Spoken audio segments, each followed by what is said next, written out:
Ngiye ngiyomlanda.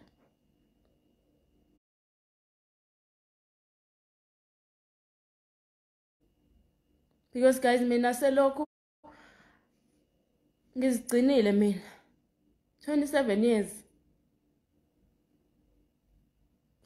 ngalali nabafana. And then ngithi mangabe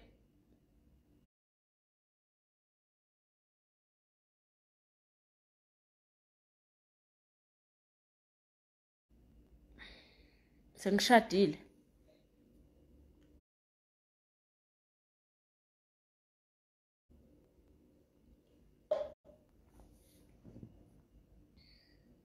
bese ngiba futhi nomkhonyana futhi ongalali nami.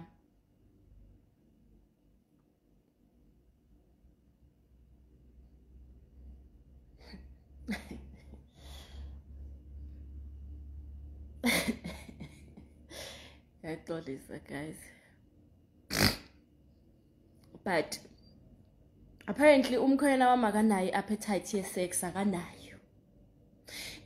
Ngimbuze ngithi mina ebafazini ufunani uma wena ungathanda ukulala nabo? Like uganelwani uma umfazi wakho ungafuni ukulala naye? Isiphi isizathu esikwenza uganwe kodwa ufuna ukulala nomfazi wakho kodwa khona uyaganwa? For ini?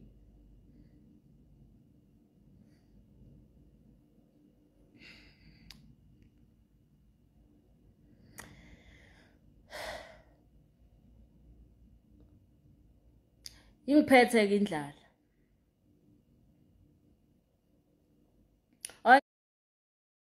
Ngihambe ngiyokulo rondo phela manje because angisazi. Angisho ngikwazi ukumkhipha phela mangabe engale endlini yakhe. Because lapha kunombhede phela khona. Mina ngisho ngilala ispontshini. Kunombhede phela khona. So ulala kamnandi khona. Uyawuthenga umbhede. Mangiya kuyena lapha sengiqeda ukujika namanzi. Ngibuye futhi akusi first time ngeke. Ngeke ngangena before. Hayi ngiyangena manje phela kulo rondo mina. Sekuze kuyoqala inyanga yesi2. Kodwa ushadile kodwa indoda yakho kodwa ayilali nawe. Kodwa ikhona. Ay, ngaya mina lo rondo ngangena. Mangena ngafika ngalala eceleni kwakhe. Ngambatha ingubo naye. Wathula zange ngixoxe. Zangixoxa.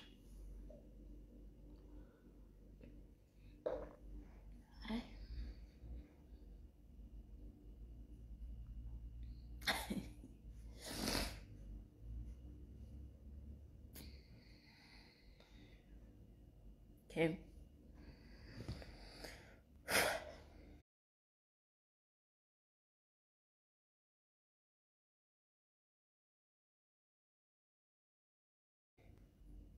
Unento ngazayo. Yathi nje shwi.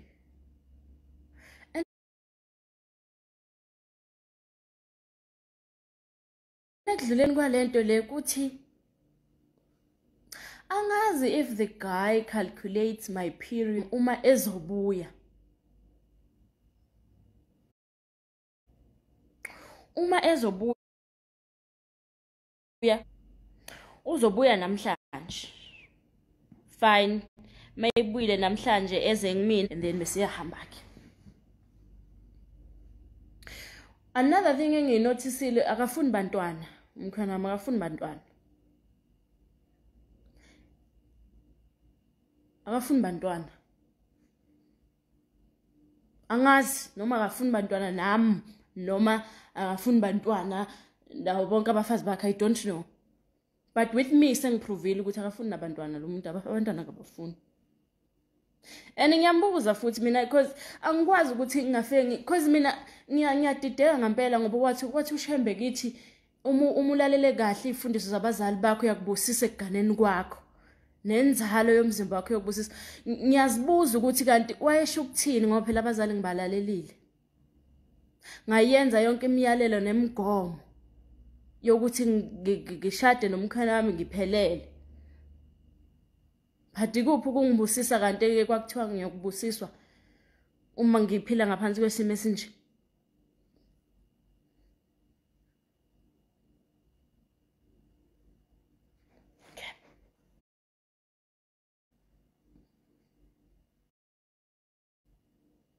Before that, umkhwenyana wangibizela ifamily yakhe. Ngingaka wangibizela ifamily yakhe wathi ena uyangixosha ekhaya kubo. Wathi due to izinto eziningi esezenzekile nje engayithandi ozenzayo uyele ngasekhaya ena ekhaya biza uma wakhe biza ubhuti wakhe umdala. Ngithi mina ngifike ngiyalalela lenkulumo la ayisho ukuthi wena ngifanele ngiyaxoshwa mina ngibuyela ngasekhaya ngiyoyalo. Bese ethi nayi sengiqedile bese ngithi yebo bese ngiyaphuma ngiyihambela ngifike ngiyilalele. Mangisalele kunokho ingane eminyango ithi ingane kuthiwa sheshisa ulunge. 10 ebusuku sheshisa ulunge uhambe. Ngithi mina kusho bani? Hayi athi kusho ubaba omkhulu. Ngithi mina bahambe bangitshela ukuthi sengilungile makeze azongithatha mangihambisa.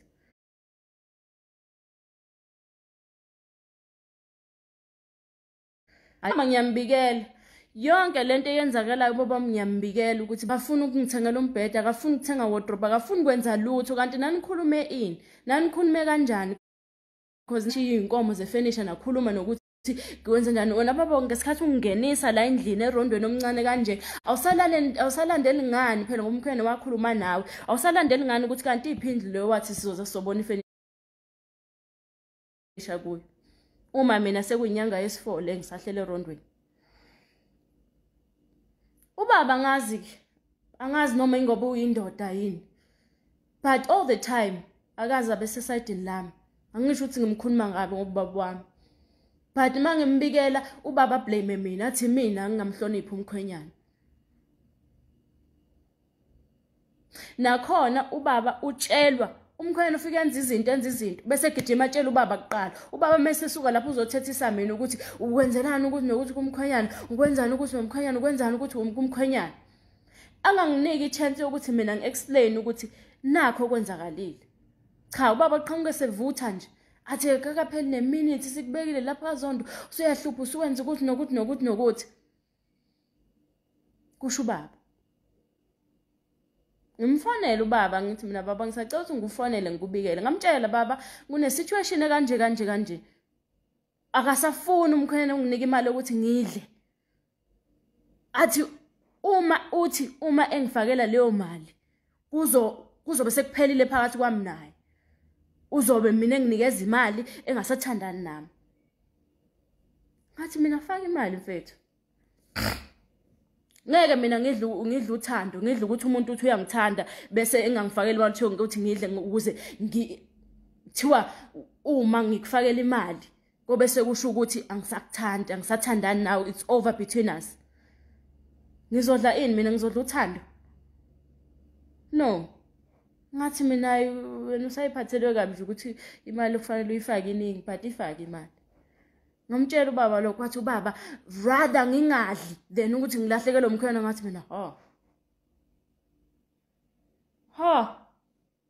yena ubaba ngisondliwa uya ngaze ngilale ekhaya ngingadlile mina kodwa manje uthi rather ngingadli rather ungayithathi imali ukuze umkhwena ezokuthanda. Hayi wrong ke lo advice wrong. Hayi ngaze ngithathe mina lo advice le aze nje ngithathe.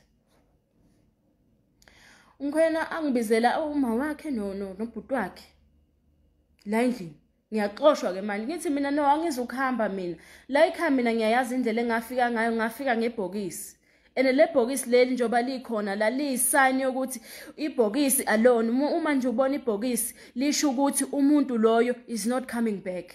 So angikwazi ukufika ngebhokisi bese nithi ngithatha impahla zami ngihambe ngilishiye ibhokisi. Mawukuthi ngithi ngithatha impahla zami ngihamba nalo ibhokisi lami. Ngihamba nalo. ayibabona ukuthi hayi ugele uyagoloza bangiyeke ngihambe ngiyolala. Nakhona ngingakayi kuyolala uma wakhona akhulume nami phambi kwakhe bayi3 sibayi4 ngami. Ubaba omkhulu, ubhuti omdala kaMkhwenyana, umkhwenyana, uma kaMkhwenyana. Umamezala akhulume nami azangikhombe kanje ngesandla ekhanda. Ethi kusuka intombazane komunye umuzi izongibhidlizela umuzi wami ngoba ifuna ukulalela wena amadlomo nguyindoda manje sizwa ngayo masithi hambe ekhakini awufuna ukuhamba nguyindoda manje sekufanele ukuthi ingane yami yazi yahlupheka ingane yami ihlushwa intombazane komunye umuzi akhuluma azangikhombe ngesandla kanje ekhanda. Mamezala phambi koMkhwenyana ngasho lutho.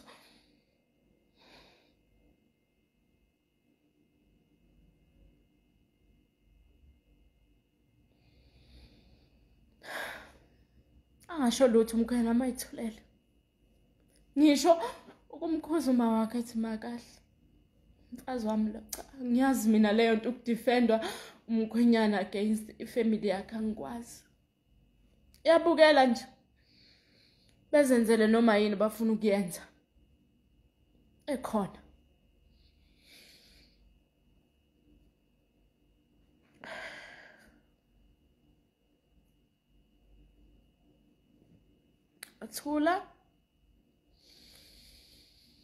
Ngathula.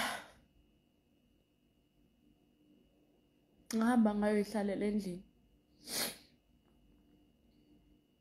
Umkhwenyana ungixoshile.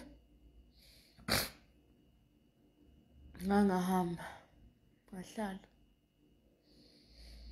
Ngakusasa ngavuka sengicabangile because angithanda ukuthi ngireact ngingakacabangi.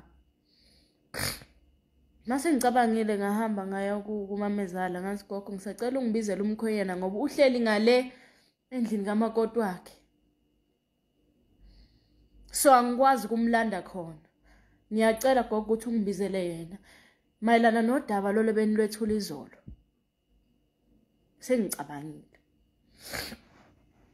Athi ugogo uyachatha lapha hamba uyilandele wena. Use-toilet uyachatha. Ngithi okay. Ngihambe ngifike e-toilet nginokhe. Mase ngiyakhuluma ke naye ngithi mina mayelana nodaba lo lebeni kade ningibikele lona izolo. Sengicabangile. Anginankinga uyokuthi ngibuyele ekhaya. Ngendlela ke engeza ngayo la ekhaya. Ngafika nebhokisi. Nangithela ngenyongo yala ekhaya nangifaka isidwaba sala ekhaya. Ngizocela ukuthi uthathe isilwane ungigeze inyongo yala ekhaya ungibuyisele sibongeni sami kwaDlomo. Ubatshele ungikhumbula isidwaba ubatshele abantu ukuthi kangiseyena umfazi sengiyintombazane yakwaDlomo. Bese uthatha ibhokisi lami uthathe yonke into yami uyibuyisele ekhaya. Ngiyoba intombazane ngiqale phansi impilo yami ngiqhubeke kabusha. Wathi umkhwenyana phela ngikwazi ukuthi ngikwenze lokho ngoba leyo iprocess edinga ubaba wakho nabantu ababekhona kwenziwa ngithi ke ungambiza ubaba ukwenze lokho. Musu ubona ukuthi awusangifuni ngigeza inyongo yakini ngikhipha isidaba sakini ngibuyele ekhaya. Wathi okay ngizohamba ngikhulume nobaba wakho ukwenze lokho. Ngathi oh. Before ngiyolala ngahamba eboxini lami because I was told ukuthi eboxini lapha isinqindi lesiya engafika naso isona sokulwa nezitha nayo yonke into le ehlasela umshado wami. Ngifike ngithathe ngivula ibhokisi lami ngikhipha isinqindi ngigoqa eduze kwebhokisi ngikhulume. Ngisho konke engangifisa ukusho nemibuzo enganginayo. Ngibuze.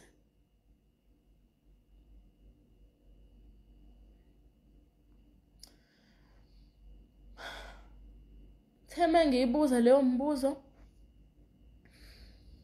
Ekseni. Ngivuka ekseni ngimbona umkhwenyana ngiyadlula lapha ephethe ucelemba hambe. Emehamba ngifonela ubaba. Ngitshele baba umkhwenyana ungixoshile. kanti ngimfonela ubaba vele indaba le isifikile kuye and yena wavuma wathi angibuyiswe ekhaya. Ngithi ngaphansi kwayiphi imigomo ubaba mayevuma ethi mina ngibuyiswe ekhaya, ngaphansi kwayiphi imigomo ngoba phela ekhaya ngani. So all the time akwenzeka izinto umkhwenyana uhleze efonela ubaba emsabisa amtshela ukuthi lengane yakho ngizoyibuyisa and mase ngiyibuyisile uzoyiletha ngenkomo la. So baba uyatatazela uyesaba, usaba ukuthi kuzofunwa inkomo kuthiwa ngizohazo ngihlawulela.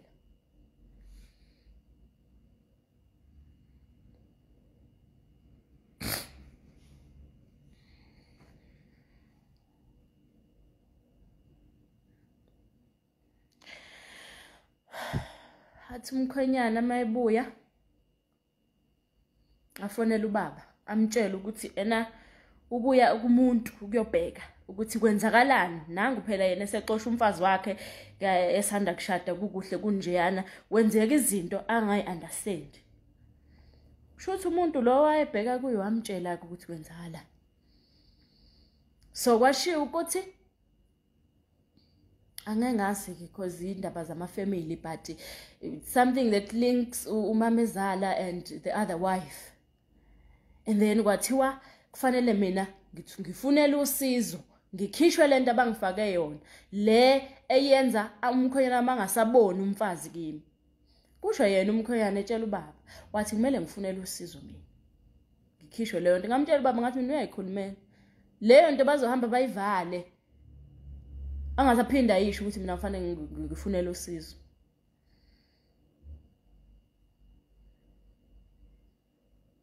Ampela kazi futhi aphindanga wayemenshini wahamba umkhwenyana wayeGoli wakhuluma nobaba bavumelana ukuthi uma ebuya ungakhela umuzi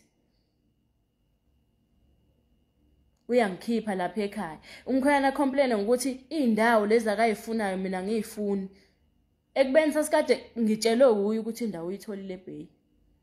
Jikijiki usethi uzongakhela khona la ekhaya emasimini akhona uzongakhela endaweni around.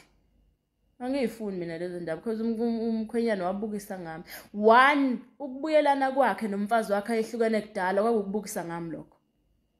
Because mina ngaba strong ngakhona ukumelana nakho konke lokho ngathi no it's fine ngahlala.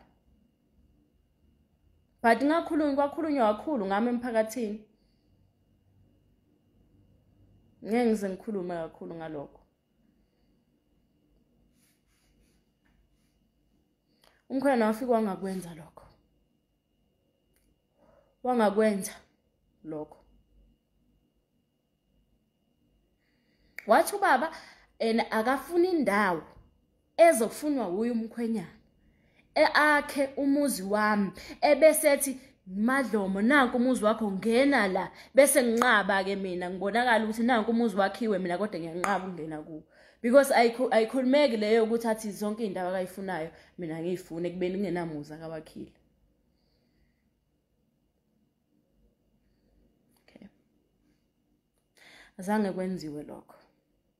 Kufika to a point la ngiya khona kuRondo ke la ngiyomlanda khona. Ngifike ngene erondweni lapha ngilala. Cha ngenzi lutho umfana. So ngiyalala mina hoping ukuthi ayihlambe phela ekseni ke. Sazi ngani? Ngilala. Usho ukuthi cause first time mangilala khona wangikhipha early kulo rondo wakhe. Early ngabo 1 so. Angazi noma useliwe yini namhlanje. Afike lapha ngo5 kungena icall kuyena umkhwenyana ngo5. Kube umuntu ofonayo ebese eyibamba ifoni bese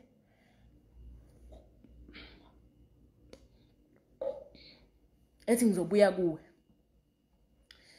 Mase yaphenduka athi phuma endlini yami phuma. Asho kanje kimi. Ngithule yazanze ngiphendule because oqala nje ngangisurprised indlela akhuluma ngayo nami and nanokuthi ngitheni ngangiyeza kube uke wangitshela kahle ngagoloza. Ngitheni ngoba ngingakasho lutho. Hayi ngivuke ngithathe nedress yami ngigqoke ngibheke isigqoko sami, ibonnet ngifake ekhanda, ngiyenza nje lokho ngiyathatha ngithatha igown. Hayi mangisathi nje ngigqoka igown asuka umame ngenyawo. Athi awungizwa ukuthi ngithi phuma. Yazi ngithule nje ngingamphenduli. Ngiqhubeka ngigqoka igown ngiyibophe. Hayi athi wena ngifuna ukuthi namhlanje ke ukuthi ungibone kahle ngoba njalo mengikhuluma nawe uhlezi ubona ngazi ukuthi ngiyadlala mina. Asukuma ngishaya ngempama ebusweni. Yazi ngithule ngingaviki nokuvika ngithule nje. Ngishaya ngempama yokuqala phinda ngishaya ngesibili. Ngithule futhi ngingakhali nokukhala ngingenzi lutho nje ngithule. Aphinde futhi ngishaya ngesithathu. Aphinde futhi esi4 umile ngihleli phansi. Aphinde futhi ngempama esi5. Hayi ngikhale. Ngikhale ke manje. Ngisho ngikhala aqhubeka ngishaya ngempama futhi. Ngabona ukuthi okay kusho ukuthi noma ngikhala akaboni ukuthi le nto akayenza ayikho right noma engqondweni yakhe usikwenzakaleni aqhubeka ngishaya. Ngisho ngikhala. Ngabona ukuthi no akusiza ukukhala. Ngayitshela no ibhoza ayikhala. Ngiyibhoza mina angingakhali. Because shuthi uma ngikhala phela ngiyamjabulisa. Ngamtshela ngahlele lakhe. Ngiyemaphoyiseni manje. Ngiyokubophisa. Pendulo yakhe yathi hamba. Khathele mina ukuphila ngisatshiswa uwe. Hamba uyongibophisa. Ngasukuma. Ngaphuma erondweni. Uma ngisukuma ngiphuma ngangiqala mina ukubona izinhlasi mina ngaze ngishawe mina ngempama. Ngangiqala ukubona mina ukuthi kanti inkanyezi uyibona ngempela.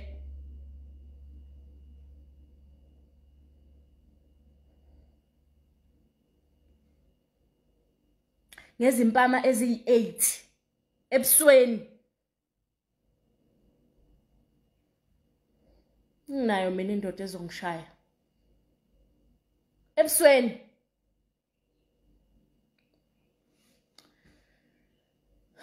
Yabona mhlawumbe if it was impama eyi1 ngangizobona ukuthi mhlawumbe imistake and mhlawumbe futhi if waxolisa wathi ngami ngiyaxolisa bengingaqondile ukwenza lokho engikwenzayo njengamanje mhlawumbe angincenge ngenye indlela mhlawumbe ngangengize ngiyithathe ngendlela engayithatha ngayo lento.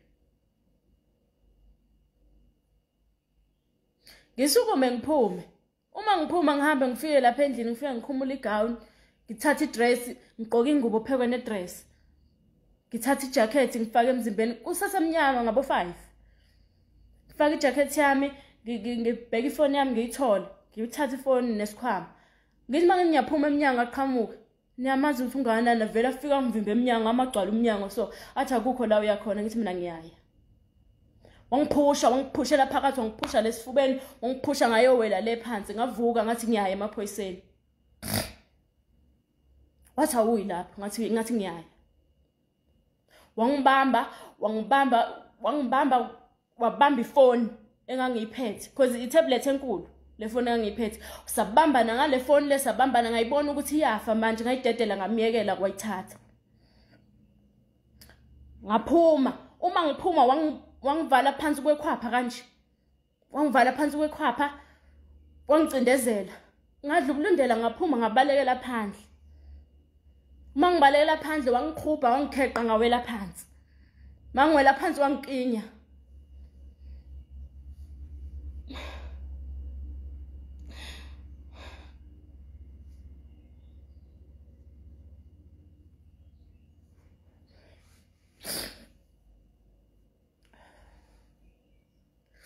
Mangiwela phansi wangiqinyela phansi. Ngiyalwa ke manje ngizama ukuvuka because mangingavuki la usho ukuthi uzongiqinya ngibulale la phansi.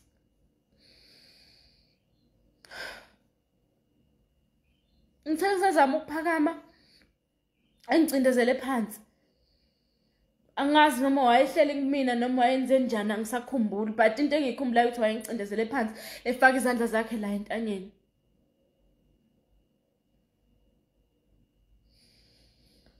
Baquza ngizama ukuvuka, wangikhombisa igazi esandleni sakhe.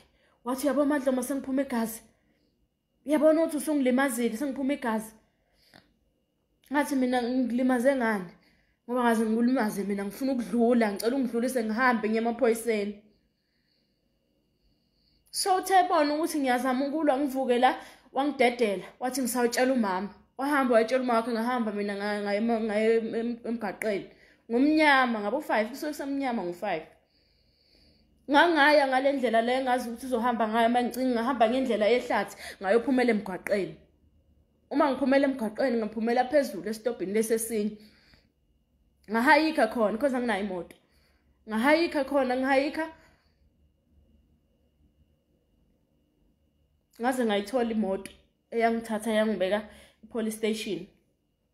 Uma ngifike police station ngafika usefika kuqala yena nginemoto usevele wathatha imoto wahamba emaphoyiseni wafika kuqala. Emefika kuqala lapha emaphoyiseni wavula icala wathi ushawe yimina. Uma ngifika mina ngifica yena usehlele la ubhizi ubhala istatement la ukuthi mina sengishawe umfazi angazi ukuthi wafika wathina emangawaqamba emaphoyiseni angiwazi. Ngahlula ukuyibamba wavesa ngakhala khona lapha emaphoyiseni ukuthi ufika ungishaya bese ufika kuqala emaphoyiseni uzovula icala uthi mina engushayayo. Ayibangithathe bangibeke kwenye indlu angazi kwenye office or what. Uma bengibeka amaphoyisa lapho ke ngiqhubeke ngikhale because one angikhalanga isikhathi engishaya. So sekuvuka lokho ukuthi bengingakhala isikhathi engishaya. Two sekubhlungu kakhulu ukuthi usekhona la emaphoyiseni wese uqamba manga ukuthi ushawe yimina. Because wayenegazi angazi lalila esweni angazi ukuthi lali kuphi la kodwa khona kwakunegazi ngathi inyembezi la esweni. Okay, mabengihlalisa la bangilalela istory sami officer lo yawalalela istory sami ngichaza ukuthi kwenzakaleni. Uma ngichaza mase yabona ukuthi no lezi izinto ezidinga ifamily futhi ngabe ifamily ihlale phansi yazikhuluma because manje sekukuningi sekugqibelene and ngilokhu ngithule angikukhulumi. Because kuthiwa umfazi amahlazo endoda yakho wakuvezela abantu uyafihla ihlazo lendoda yakho ngithule. Ngilale wokwena ngathi inja mina. Anginawo ngisho umbhede anginalutho. Anginawo ngisho wardrobe okufaka impahla mina. Ngaze ngahamba ngaye ekhaya ngalanda lo engangigaxa kukho impahla ekhaya ngakuletha la. Ukuze kubukeke.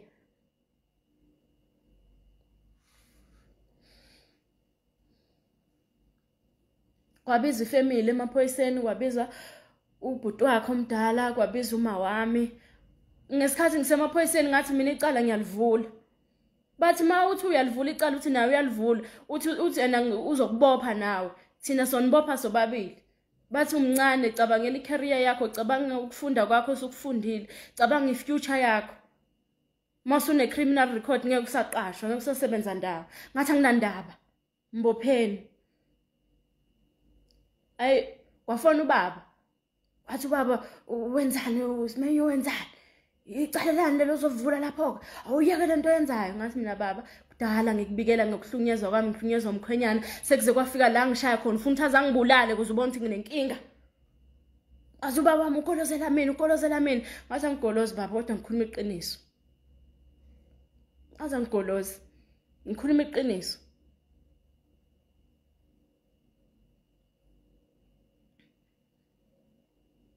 Because sizofa abazali bethu benganaki. Sibatshela ukuthi akukho right la ngikhona. Bazali bathi hlala. Sosifaka ehlazweni.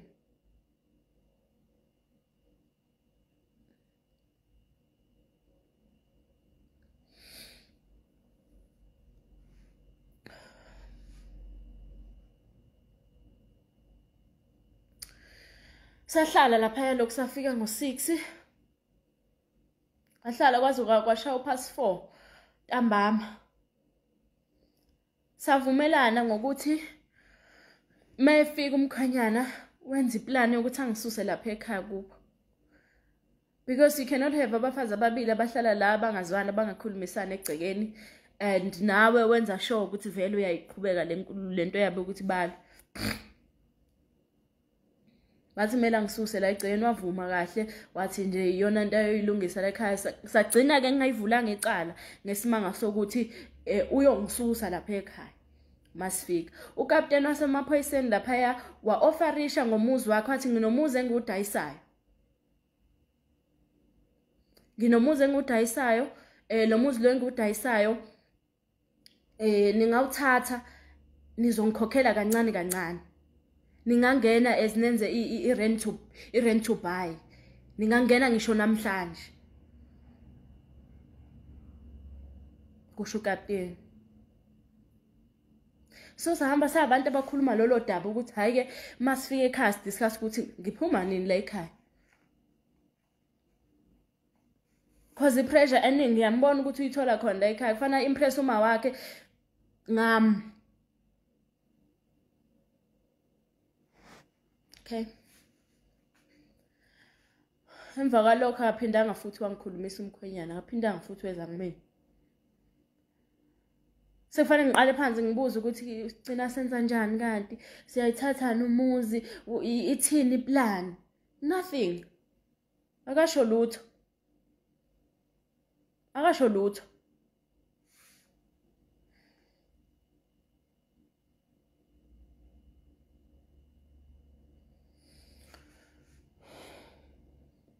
Uthi umkhonyana uthi kimi uyabona ukuthi mina ngiyazazi, ngine confidence, mina ngiyayithemba, ngiyazazi futhi ngiyayibona ukuthi ngiright. Yena ufuna ukuyiqeda yonke leyo nto. Ukuzethemba kwami ufuna ukuqeda. That is why yena azoshada phinda ashade futhi ashade nabantu abazele ukuze bonakalise ukuthi ukuyiphatha kahle kwami means nothing. Akusho lutho ukuthi mina ngayigcina ngangazenza izinto ezibhedayo ngiyiphethe kahle ngenzana. Akusho lutho. Yena uzoshada ashade nabantu abazele ukungiprovela ukuthi akusho lutho ukuthi ngiyiphethe kahle mina, ukuthi ngayiphatha kahle, ukuthi ngagana la ekhaya ngiyintombi. Athi ngizoshada futhi ngizoshada abantu abanezingane ngaphandle ukukhombisa ukuthi lento yakho nje ayisho lutho kimi. And he posted ipost ku Facebook wakhuluma egxeka abantu abashade namatshitshi. Waze washo wathi naye mina ngike situation efanayo because umfazi wakhe omdala unengane ngaphandle. So yimina umfazi wakhe ofike yitshitshi. Wathi abantu besifazane abathathwe ngoba sezele, wathi yena unezingane ezi more than 5 from abantu abahlukene. Wayiposta leyo post, ba comment abantu bathi siyabonga ukusikhulumela emhlonishwa, wazikhulumela impela sikhathele ukubukelwa phansi, sikhathele this and that. Ngathi mina kulungile abakhulumela abanye and awukwazi ukuthi uku-situation lama situation oyi2 ushade nomuntu ozele waphinde washada nomuntu oyitshitshi. And then wena uyafika ufavor umuntu ozele, uthi umuntu ozele uyena ufanele bathathwe labo bantu.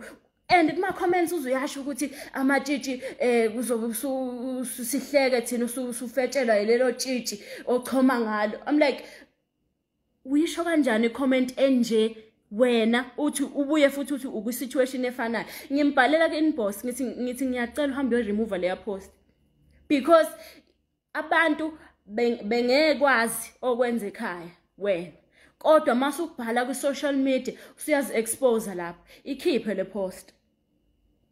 Azange azayikhiphe. Ngathi uma ungayikhiphi ngiyakhomenta mina. Ngiyakhomenta kuyo le post because you cannot say uma situations womabili ukuwo wena but uyabonakala uthi ufavor uthi because nami uma wami wafika ekhaya esezele so nami fanele ngishada abafazi abazele. Iyona into ayishoyo leyo ke. Athi futhi ubashadela ukuprovela mina ukungehlisa le confidence enginayo.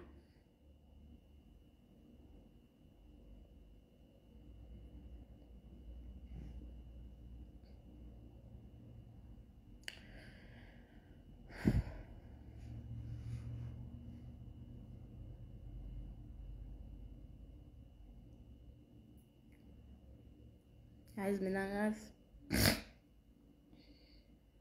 angazi. So emva kwalokho umkhwenyana lo uyafika. Sesibuya amaphoyiseni. Sesibuyile ukuyobophisana sagcina singabophisananga. Uma ngibuyele ekhaya, uma ngifika ekhaya kubo, because sabuya ngemoto eyi1. Yimi umkhwenyana bese uba umfana omdrivelayo. Uma sifika umama wakhona uvalile egate. Vale ngamathayi, wavala ngama crate o drink. Wathi imoto enomadlomo ayingene emzini wami. Angiyifuni le ntombazana emzini wami. Esho kimi okwesibili phambi kwamkhwenyana wami. Wathi imoto enale ntombazane ayingene emzini wami. Angiyifuni le ntombazane emzini wami. Yokhona umkhwenyana. Wathula, sangasho lutho. Asangasho lutho. Azange asho lutho. Wathula umamezala wakhuluma azojika khona la ewindini. La eduze la ngihleli khona. Wathi kowami umuzi. Suseleni le ntombazane.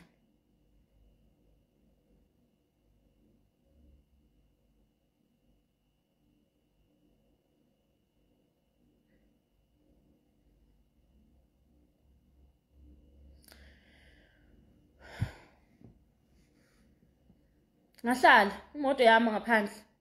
Roadblock phela valile umamezala uthi akukho ntombazane enganayo la yakomunye umuzi emzini wami. Ayingeni intombazane yakomunye umuzi emzini wami. Ngisukela intombazane yakomunye umuzi izongibhidlizela umuzi wami, ishaya ingane yami, ikhipha igazi. Kusho umamezala. Ngathula, I said nothing. Ngathula ngabuka umkhwenyana, wathula naye.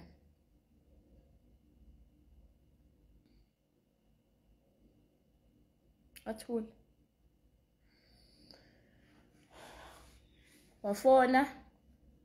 Wafonela ubhuti wakhe omdala. Kuthe safona ubhuti wakhe omdala wezwe umamezala wathi ucela inamba kama wami. Ngathi mina inamba yami angiyazi ngekhanda.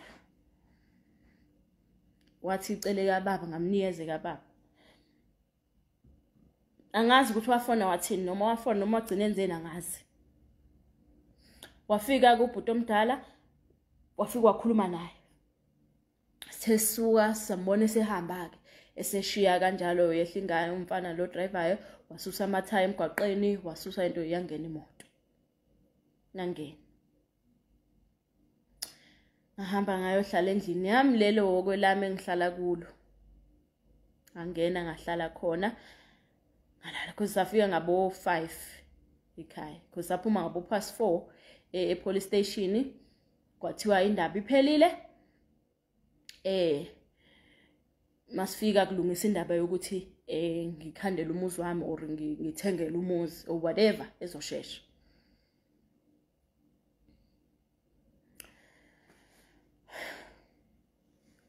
Lutho wayithulela umkhwenyana wayihambela yoyilalela. Waqhubeka wenza the very same thing abeyenza before sibophisana. Ahamba yoyilalela lapha ilalela khona, aphinda ayivukela emsebenzini, aphinda abuyele kwafika ubhuti bakhe. Bafika bonke. So I thought maybe njoba befika bazokhuluma indaba yami le esiyenzakalile. Ngithi bazongibiza hayi lutho. Hayi bese uthi ntambama ngihambe ngibaphakela ukudla. Mangifike ngiguqe ngibeke ukudla nangu umamezala uhleli khona la kanye nobhuti bakhona. Athi awungijikele naloko kudlana kwakho. Ingane zami ngayidlisa amanyala. Umuntu oshaya indoda la ekhaya kaphaki. Awunalo ilungelo lokuphaka la ekhaya wena uphakela ingane zami. Adlisa ingane zami amanyala awungijikele nakho lokho kudla kwakho. Awunalo wena ilungelo nje lokuthinta nje ukuthi uphakelele abantu. Abakudli nje ukudla okuphakelwa uwe wena. Phambi kobhuti bakhona bonke including umkhwenyana wami ukhona. Ushiwo kanjalo kushiwo kimi ekhona.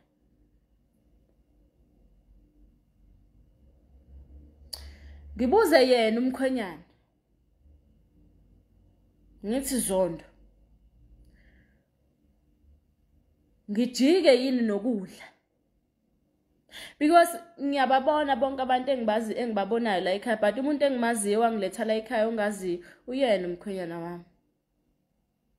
So ngicabanga ukuthi inqumo fanele iphume kuye.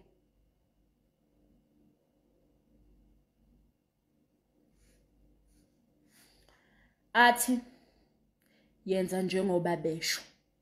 That was impendulo yakhe. Yenza njengoba umama esho. Ngathatha ukudla kwami ngakubuyisela ekitchen. Ngafika kubeka khona ngahamba. Kayoyilalela.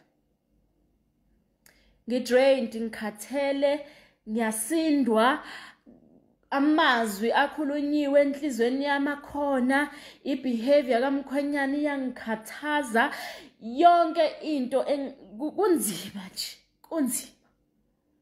Cause la ekhaya kukhulunyela kuze kukhulunyele ngisho ucingo lokuneka.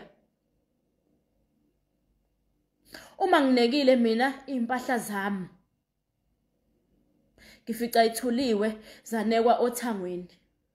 Noma ngifica ithuliwe zabhanqwa ukuze kuzonekwa ezamfazi wakhona la ekhaya.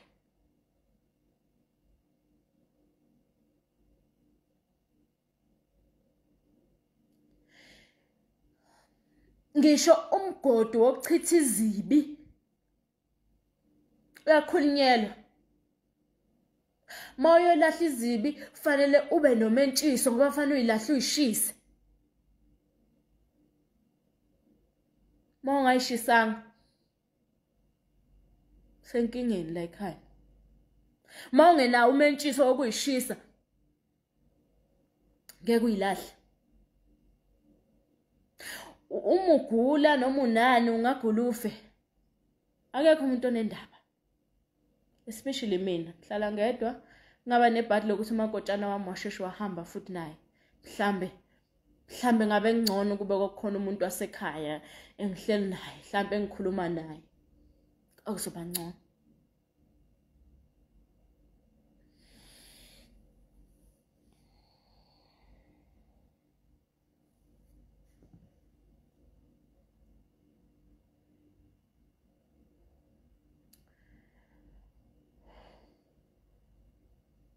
Kuthe sasenjalo ngathola i-call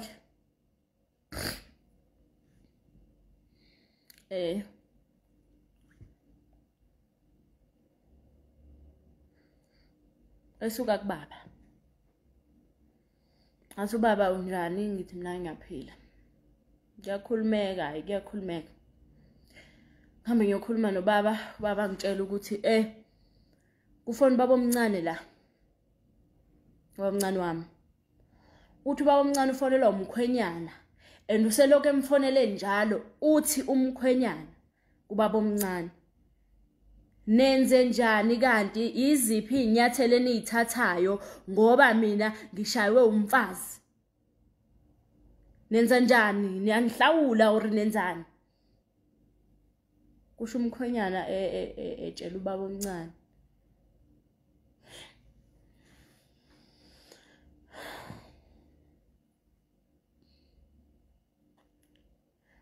Athi ubaba mina ngilinde afonele mina. Umkhwenyana angitshele lento ayitshela umfowethu.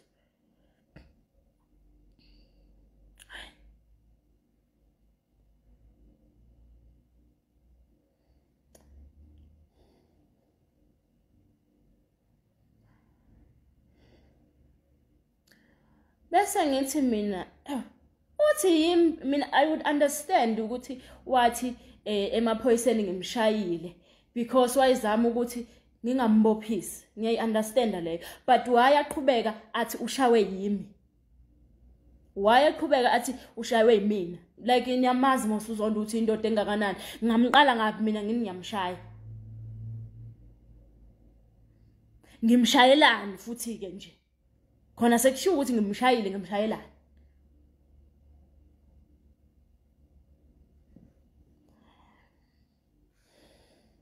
Hayi. Ngiqhubeke ngihlale. Qhubeke ngihlale. Okay, ngihleli njengamanje ngisena iPhone. Angithi ifone yami uyibulalile wathatha iSIM card wathatha kwasami. Sengumuntu nje, angisatholakala. Ngina iPhone. Ngikhumbula ukuthi kwakunefone yami endala eyayikhona engayibeka ngoba yayisinenkinga ye-battery. Ngihambe ngikhandise ilunga i-battery ngitholakale kuyo leyo phone, but iSIM card yami ye-business ayikho ikuyi. Ngicela unginikeze iSIM card. I understand what ifone uyibulalile cause vele kwangasiyona yami ngangiyinikezwe uwena usho njalo emaphoyiseni. Mina angazi ukuthi umuntu mayekunikeza into unikezwe umkhwena wakho uzothi uzoba nelungelo lokuthi ayibulale noma yinini mayefuna ukuyibulala ngoba ithengwe oyena. Ngithi iSIM card yami ayizange ithengwe ngowena. Ngiyacela ungibuyisele iSIM card yami ngikwazi ukukhuluma nama customer ami. Athi ngisazoyibheka. Okay. 1, kunabantu abaodile lapha. Kumele badeliver izinto zabo. Kunabanye bebekhuluma indaba yokuthi fanele bathumele imali. Angisatholakali mina manje. Ngicela unginikeze iSIM card yami. Kuze kube manje azange nginike iSIM card yami. Anginayo iSIM card yami.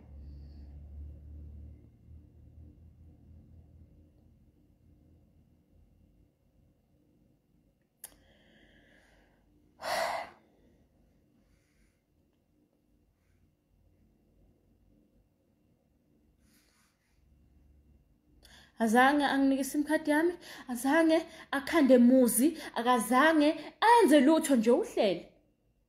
Okay, kushaya ilanga lokuthi fanele ngifakele imali. Angazi noma uyifakile noma akayifakanga because angina.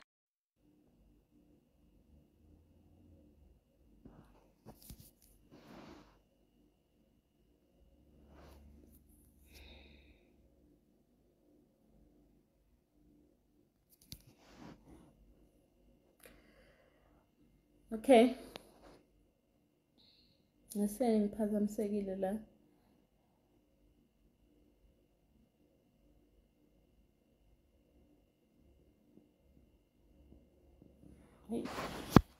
Angazi ngibona ukuthi ngizo-accept abantu mase ngiqedile ukukhuluma ngizo-accepta laba bathi bafuna aba-request ukuthi bajoin i-live yami. Ngizoba-accepta. But sengizosiqeda vele istory sami. Ngiyacela ukuthi ningibekezelele kancane. Okay.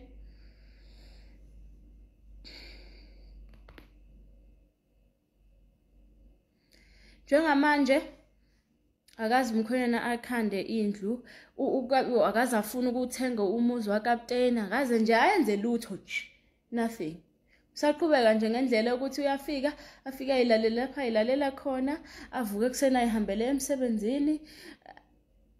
Normally bethi mangabe ebuya emsebenzini because akahlala akanaso isikhathi. One umsebenzi wakhe is very demanding of isikhathi sakhe. Ekhaya mhlawumbe ubuya ka-2 ngenyanga. Nakhona mhlawumbe ka-2 or ka-3 ezobuya 2 days or 3 days. Loyo muntu loyo akanaso isikhathi somfazi oyedwa. Akanaso nje isikhathi somfazi oyedwa. Angazi ke mase uma ngabe ngibona ukuthi ayibona ukuqhubeka isikhathi. Suphelile 2 weeks manje. Umuntu akenzi lutho. Akangi-update ukuthi no sigcine sivumelana ngokuthi ngiyawuthatha umuzi kakapteni noma ngiwuthathe or ngiyakhanda.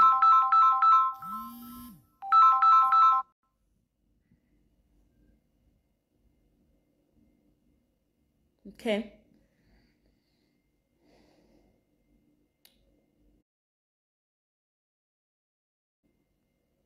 Kwangisinda bafethu kwangisinda. Ngaya kuyi because uma ngiphakela ukudla kwami akakudli. Uma ngimlethela impahla akayigqoki. Ayikho nje into akayenzayo. Mangimfonela ifoni akayibambi. So ngiyamangala mangabe ethi isikhathi agcina ukukhuluma naso ngaso nami ingo-11 ngathi mina ngiyeBay ngiyokwenza shopping. Shopping with what? Ngani? ngishopha ngani, because njengamanje angikwazi nanoku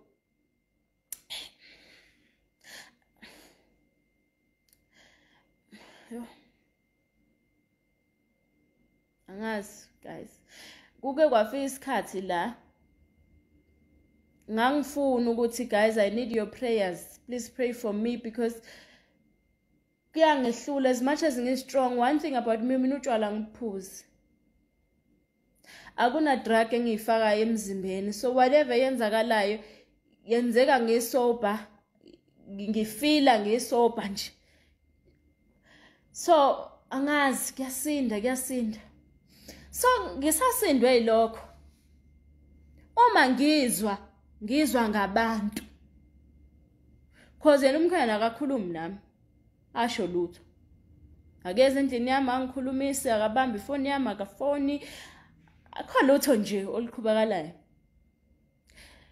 Ngizwa kuthiwa ungishaya nje, ungixosha nje, kuthi ufuna ukuyolobola omunye wesithathu.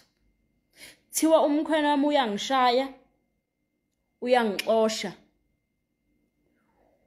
ungixoshela ukuthi ufuna ukuthi ayolobola kunomunye umuntu, kuthiwa ufuna ukuthi amlobole.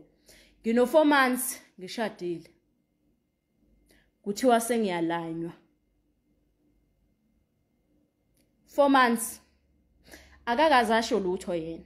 Ngizwa ngabantu ukuthi umkhwena wakho njengoba ekuxosha, ukuxoshela ukuthi udube wena, njengoba ekuhlukumeza kanje ufuna ukuthi udube uhambe, ngoba yena sekunomuntu amthembisile ukuthi uzomlobola manje ngoSeptember. That is why akushaya, that is why akuxosha, ukuze udube wena uhambe, bese eyahambe yolobola, bese yakuncenga ke, bese lobolile, bese uyabuya ke wena.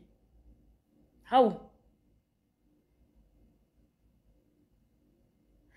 kanti menifuna isithembu nina nixosha abafazi abavele bekhona. Uma umuntu afuna ukuganwa, ufana axosha umfazi ukuze azokwazi ukuthatha omunye, ufana ahlukumeze umfazi ukuze azokwazi ukuthatha omunye. Iyona into le yenziwayo umuntu mangabe efuna isithembu. One engikwaziyo ukuthi umkhwenyana wami ukuthi unomfazi means nothing to him. Akalutho nje umfazi, ayikho into akangayibonisana nomfazi, ayikho into angayizwa eshiwa umfazi. Uzenzela umathanda nje, mayethanda uyayihambela amaviki amabili, angafoni, angacommunicate, angasho ukuthi ukuphi. Umbone sebempostile because phela abantu bayamazi. Umbone sebempostile, hawu sinomkhwenyana wakho lana, like ngimangala ukuthi hawu, ngoba ngazi ukuthi use Cape Town, wavele eGoli. Thiwa hayi mhlawumbe ukhohliwe ukutshela. Uma if kuyenzeka mina ifoni yendoda ngiyicheck, angiyazi ishe password yakhona, angihlangani. But uma umuntu ezokubamba ukuthi uyacheat ifoni yakhe angayicheck, and uma ungambambe cheat, uncamela ukuyeka wena umfazi wakhe unothayeka intombi. The way I respect ngayo intombazana asuke ejola nayo compared to indlela respect ngayo umfazi, futhi ayikho respect ayitholayo as a wife. Because maye nentombi yakhe leya nentombi yakhe asuke nayo, akeke aza kufonela, engaze ayibambe ifoni yakho, ngafona kuze kusekuseni, ngisho wathi uyafa, ngisho wathi ungenela igebengu, ahlangani. Maye khona nje lapha khona ukhona. So apparently kuthiwa, cause yena akakasho lutho, and the way abantu bakhuluma ngakhona bathi useyinqumile idate and uthi uyolobola ngoSeptember. Ukhona yini umuntu wakwalanya no 4 months eganile eshadile? 4 months traditionally u4 months uyakuvumela yini ukuthi ulanywe? Ngiyakubona ka ngisena ndaba nokulanywa, angihlangani vele nezinto ukuthi abafazi bakhe bangaki or wenzani, angihlangani nalezo zinto. Anginayo indlu, anginawo umuzi, anginambheda, angina wardrobe, anginikwa ngisho. Okay, manje useyanginika imali yokudla. Uqalile ngoJuni ukuthi anginike imali yokudla. because bese ngimsabisa ngithi mina ngizobatshela phela mina abantu ukuthi wena awufuni ukungondla wakunika ke imali yokudla ngoJune July angazi ke manje August ngoba angina sim card angina app angikwazi ukubona ukuthi ikhona yini imali angikaze ngiye futhi kuma ATM ngiyocheck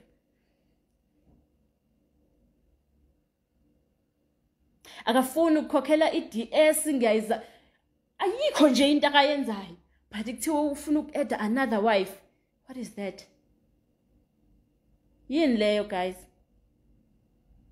ene yona le ntombazane leyo probably khona la kuma live angazi ukuthi ubani angiyazi uvuma kanjani wena uyintombazane yakwenu ukuthiwa uzolotshola wazi ukuthi umuntu okuthiwa uzokulobola unabafazi ababili you haven't met any of his wives but wena uthi uzolotsholwa nabafazi abatsheliwe akukho lutho eyaziwayo nje ngawe noma makufanele kulotsholwe nina kufanele kuphelele thina siphelele umendo kuze kungene nina nendaba mina nginendaba yokuphela umendo lana ngisemncane mina guys ngizophinde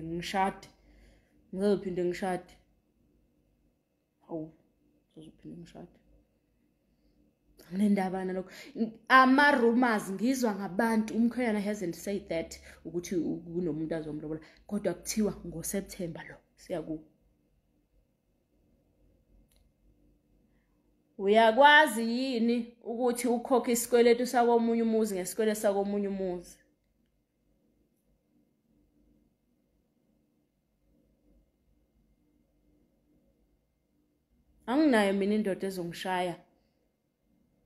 anginayo mina indoda ezongishaya mina yabona ngendlela engangiyiphethe kahle ngayo mina ngangiyiphathele khona ukuthi kungabi nomuntu ozozizwa anamandla athi wena ngakuxosha so ngizoyenza noma yini engizoyenza kuwena engiyithandayo akekho mina umuntu wangixoshayo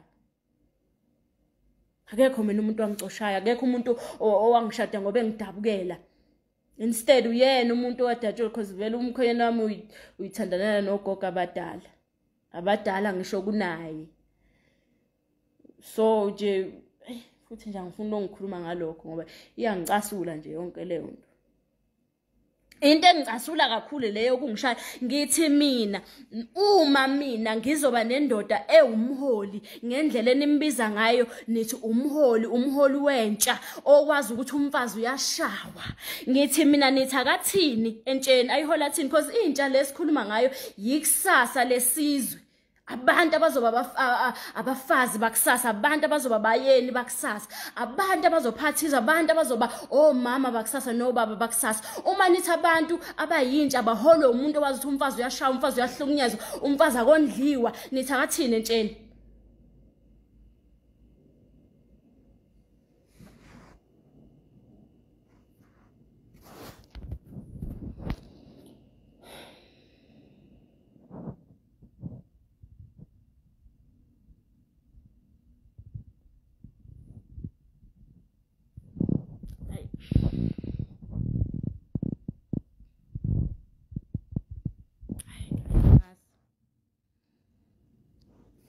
sacela ukuvula ama comments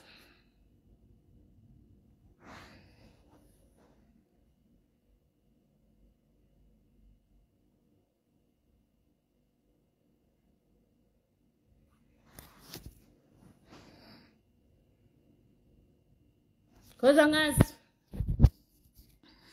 angazi ngoba mina sengikhulumile okuyiyona yonto engisindayo ngishilo because ukusuka kwami vele kwakukuthi ngiyoyiphumulela like to rest in peace because it's heavy mina ngumuntu omunye wabantu abastrong guys angiyona itype suicidal mina kodwa mase ngize ngifikele umcabango ukuthi kubukusiwe ngami mina lapha ngasekhaya vele ngiyitopic hlezi kukhulunywa ngami nendoda yami engigilayo and ezingitshele ethi wena ngikwenza ngamabomu ngifuna ukuthi kuphele ukuthi uyitshela ukuthi wena uyilento ephezulu ekhekheni kusho yena namhlanje yena uyangiposta lapha uthi I'm in deep pain nani niyamkholwa nithi siyazwelana nawe akusisi isikhathi sokusolana lezi. Ngeke ngize ngisho ukuthi inje. Ngeke ngize ngimbize ngenje. Ngeke ngikusho lokho.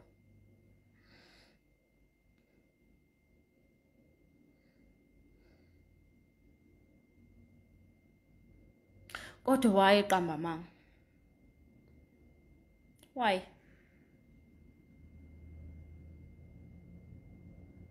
Ngiyahlupheka mina njengoba ngihleli lapha kuloya rondo abantu abasegcekeni abanezindle ezinkulu ngiyashuthwa mina ngiyashuthwa kuhlekiswane ngami emafonini.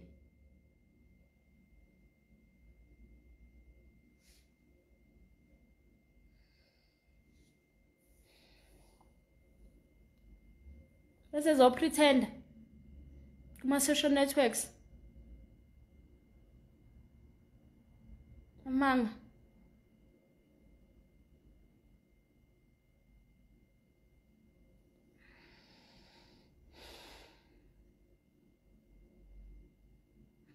Ungavulile ama-comments guys, ngizowaphendula makukhona into engingayiphendula. Kodwa mina anginayo indoda ezongishaya mina. Anginayo.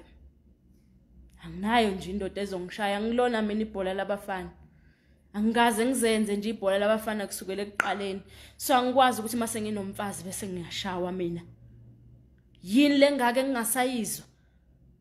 Umuntu akayikhulume nami kuze kufike la ngishaya khona. Hayi ngimshaya ngoba ngiyamtshela akezwa. Yini lengake ngingasayizwa ngesikhashana esincane kangaka ngishadile sengiyashawa. Aqede lapho ekuthe ngathi akazi lutho. Hayi ngeke guys. Hayi ngeke. Hayi mina. Hayi.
Diniwe nje impela. Dinwe kakhulu nje futhi. Ngiyakubona konke lokho kunye. Le yokushawa yile ngayi-understand, le ngingahambisani nayo. Umuntu angayenza anyway yoku-abuse because vele ngi-abused. Umuntu mangabe ezokutshela ukuthi ngifuna ukwehlelwe yi-confidence, ngifuna uyibona ukuthi kahle kahle awusiyona lento ocanga ukuthi yiyo, ngizokulaya, ngizokukhombisa mina, ngizohamba mina ngigane ngikushiye kuwo lo rondo.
Ngithi futhi ngike nginibone.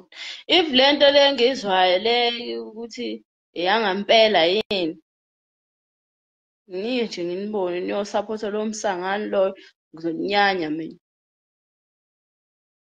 Ngizoninyanya nje. Because there's no way ukuthi umuntu angafika lokho eshada iy'ngane zabantu, oshada iy'ngane zabantu ayihlukumeze. Ngamabomu. Bese nani nithumuzeleke namakhandeni nihambe niyosaphotha into engathi shu.